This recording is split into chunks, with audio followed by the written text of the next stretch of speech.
All right, in this guide, I'll walk you through how to find or recover your Outlook password in case you forgot it or you just uh, can't remember what you set earlier. So let's go step by step. First, open your browser and go to Outlook.com. On the sign in page, type your email address and click Next.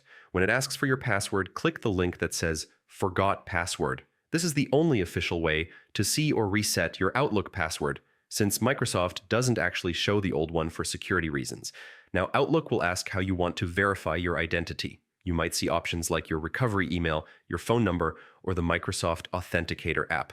Pick whichever one you still have access to. For example, if you choose your phone, Outlook will send a 6-digit code, so check your messages, then type that code into the box. After verification, Outlook will take you to the password reset screen.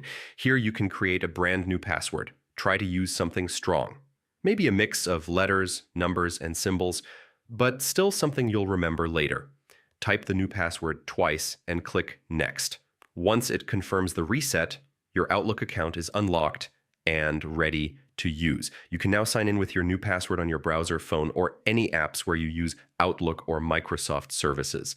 If you're trying to check what password your browser saved earlier, you can also view that. On Chrome, go to the three dots, choose Settings, then Passwords and Autofill, and search for Outlook.com. If a saved password exists, you can reveal it after entering your computer PIN. The same idea works on Edge or Firefox. And yeah, that's pretty much how you recover or view your Outlook password using either Microsoft's reset tool or your browser's saved password section. And yeah, that's it for this one. Thanks for watching, and feel free to like and subscribe if you found it helpful.